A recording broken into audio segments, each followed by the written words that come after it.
Hello दोस्तों नमस्कार अस्सलाम वालेकुम। आज भिडिओ इन्टारेस्ट सकल गई আছে কিয়নো 5 ইঞ্চি গাঁথনি কিয় ফাটি যায় আপোনালোকে স্ক্ৰীনত দেখিবলৈ পাইছে যে 5 ইঞ্চি গাঁথনিটো একেবাৰে ফাটি গৈছে। এইটো কিয় ফাটিছে এইটো ভিডিঅ'ত আজি আপোনালোকে ধুনীয়াকৈ বুজি পাব। আৰু আপুনি ঘৰত যদি পাকা কাম চলি আছে বা এতিয়া আপোনাৰ ঘৰত গাঁথনি কাম চলি আছে বা আপুনি এটা ঘৰ বনাই আছে তেনেহ'লে ভিডিঅ'টো আপোনাৰ কাৰণেহে অতি জৰুৰী।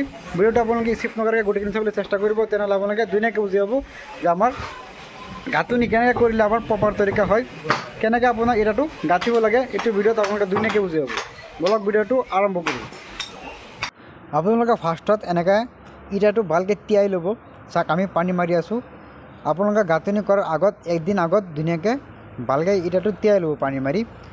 এনেকৈ পানী মাৰিব পাৰে, নহ'লে আপোনালোকে ড্ৰামত পানী ভৰ্তি কৰি ড্ৰামত আপোনালোকে ভালকৈ তিয়াব পাৰে।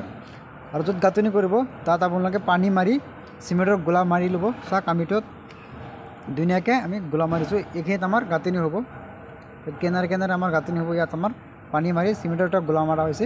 এতিয়া আমি ইয়াত গাঁথনিটো আৰম্ভ কৰিম। ফাৰ্ষ্টত আমি ক'ম যে আপোনাৰ মছলাটো কেনেকৈ বনাব লাগে। মছলাটো আমাৰ 5 ইঞ্চি গাঁথনি আমাৰ 4 মছলা আছে। মছলা 4 মছলা আৰু আমাৰ বালিটো কেনেকৈ দিব এইটো চাওক। বালিটো আমাৰ একেবাৰে মোটা আছে। আপোনাৰ গাঁথনিত এনেকুৱা মোটা বালি ইউজ কৰিব। এনেকুৱা দানাটো থাকে, দানাটো ভালকৈ চাই ল'ব। একেবাৰে এটা বালি আছে পাউডাৰৰ নিচিনা, সেইটো বালি ইউজ কৰিলে আপোনাৰ গাঁথনিটো বেয়া হ'ব। বালিটো এনেকুৱা চাই ল'ব, অলপ মোটা চাই বালি ইউজ কৰিব আপোনাৰ গাঁথনিত। যিটো প্লাষ্টাৰ আছে প্লাষ্টাৰৰ টাইমত আপোনালোকে যিটো বালি হ'ব বালিটো আপুনি নৰ্মেল বালি ল'ব। আৰু মছলাটো আমাৰ 4 বনাবলৈ চেষ্টা কৰিব। মছলাটো অলপ কাৰাকৈ দিব, 4 দিব। 5 আপোনালোকে দিব পাৰে, 5 দিলেও আপোনাৰ প্ৰব্লেম নহয়। 5 আমাৰ 10 ইঞ্চি গাঁথনিত ইউজ হয়, আৰু যিটো আমাৰ 4 আছে 4 আমাৰ 5 ইঞ্চি গাঁথনিত ইউজ হয়। এতিয়া আমি দেখাম যে গাঁথনিটো কেনেকৈ কৰিব লাগে। এবাৰ চাওক আমাৰ গাঁথনি হৈ আছে, গাঁথনিখন চলি আছে। যিটো আমাৰ ইটাৰ গেপ আছে, এইটো গেপটো আপুনি হাফ ইঞ্চি ৰাখিবলৈ হাফ ইঞ্চি ৰাখিব। ইয়াত আমাৰ হাফ ইঞ্চি আছে। হাফ ইঞ্চি ৰাখিলে আপোনাৰ ইয়াত মাজত মছলা আপুনি ধুনীয়াকৈ সোমাব পাৰিব। যদি একেবাৰে লক লগাই দিয়ে তেনেহ'লে এটা মই এটা দি আছোঁ, আপুনি বুজি পাব।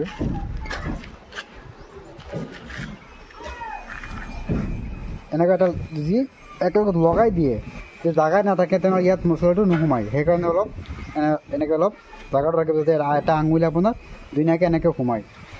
তেনেহ'লে আপোনাৰ মছলাটো ধুনীয়াকৈ হ'ব আৰু গাঁথনিটো কেতিয়াও ফাটি নাযায় বা কেৰেক নহয়।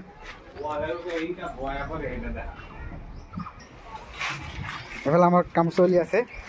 আপোনালোকে আমি ভালকৈ দেখাইছোঁ যাতে আপোনালোকে ধুনীয়াকৈ যাতে বুজি পায় যে আপোনাৰ ঘৰটো যাতে কেতিয়াও ভৱিষ্যত কেৰেক নহয়। সেইকাৰণে আমি ধুনীয়াকৈ আপোনালোকক দেখাই আছোঁ। যেতিয়া আপুনি গাঁথনিটো ফাৰ্ষ্টত আৰম্ভ কৰি আছে তেতিয়াহ'লে আপোনাৰ পোষ্টত হাতুৰি দি দাগ দি ল'ব। এনেকুৱা ভাঙি দিব। ভাঙি দি আপুনি চিমেণ্টৰ এটা গোলা আছে, গোলাটো ইউজ কৰিব। গোলাটো মাৰিব, মাৰি এনেকুৱা মছলাটো মাৰি দিব। মছলা মাৰি পিছত আপোনাৰ গাঁথনিটো আৰম্ভ কৰিব। আৰু যিটো আমাৰ এটাৰ পৰা আৰু এটা দূৰত্ব আমাৰ হাফ ইঞ্চি ৰাখিবলৈ চেষ্টা কৰিব, যাতে এটা আঙুলি ধুনীয়াকৈ আপোনাৰ সোমাই যায়। চাওক ইয়াতে এতিয়া আমাৰ মছলাটো দিলে ধুনীয়াকৈ সোমাব। চাওক একেবাৰে ইজি সোমাই আছে। যদি লক লগাই দিলে হয় তেনেহ'লে ইমান ইজি নোসোমায়। আপোনাৰ হাফ ইঞ্চি ৰাখিবলৈ চেষ্টা ৰাখিব। চাওক এইবিলাক চাওক আমাৰ পোষ্টটো অলপ হাতুৰি দি ভাঙি দিছোঁ, এতিয়া ধুনীয়াকৈ আটাটো লয়। আৰু এনেকুৱা পোষ্টত আপোনালোকে এনেকুৱা ৱাল চাবি ব্যৱহাৰ কৰিব। এইটো আমাৰ কয়লাৰ আছে, এইটো আমাৰ 6 mm ৰড ইউজ কৰা আছে। এইটো আমাৰ পোষ্টত সোমোৱা আছে। এইটো আমাৰ চিধা কৰি আমি গাঁথনিত সোমাই দিম। গাঁথনিত সোমাই দিলে পিছত আমাৰ এইখিনিত আমাৰ কেতিয়াও ফাটি নাযায়। চব বেলেগ মানুহৰ ঘৰত এনেকুৱা পোষ্টৰ লগত আপোনাৰ গাঁথনিটো ফাটি গৈছে। এইটো চাওক সবফালে আমাৰ এনেকুৱা চাবি আছে, ৱাল চাবি।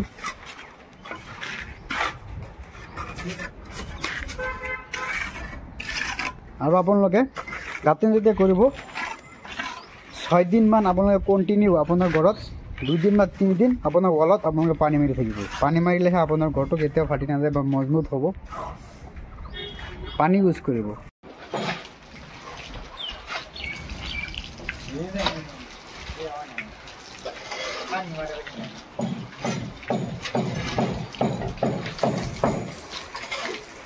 পোজ দেন একটা।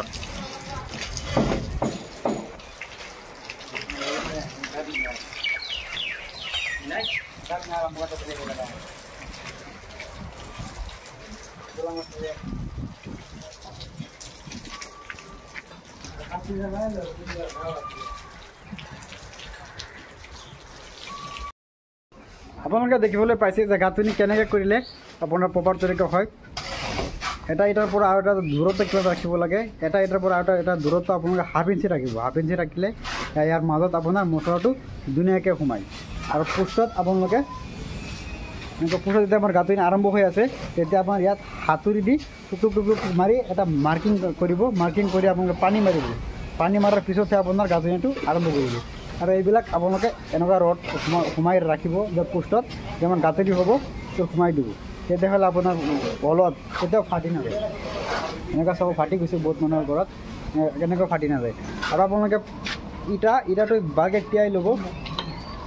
ইটা ধৰক আপুনি আজি গাঁথনি কৰিব তেনেহ'লে আপোনাৰ আগদিনা ইটাটো আপোনালোকে ভালকৈ তিয়াই ল'ব। তিয়াই লৈহে আপুনি গাঁথনিটো আৰম্ভ কৰিব। ভিডিঅ'টো চাই ভাল লাগিলে চেনেলটো ছাবস্ক্ৰাইব কৰি দিব আৰু বেল আইকন কৰি দিব আৰু কমেণ্ট কৰি মোক জনাব ভিডিঅ'টো কেনেকুৱা হ'ল। ভিডিঅ'টো চোৱাৰ কাৰণে আপোনালোকক বহুত বহুত ধন্যবাদ। এতিয়া আমাৰ কাম চলি আছে ৰহা এইবিলাক থাক। এইটো কাম আমাৰ 3000 স্কুৱেৰ ফিট।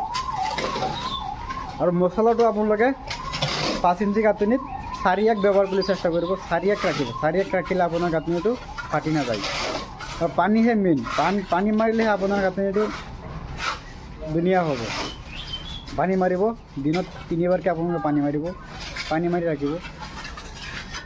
আৰু বালিটো অলপ মোটা ইউজ কৰিব, তেনেহ'লে আপোনাৰ গাঁথনিটো কেতিয়াও ফাটি নাযায়। থেংক ইউ ভিডিঅ'টো চোৱাৰ কাৰণে আপোনাক।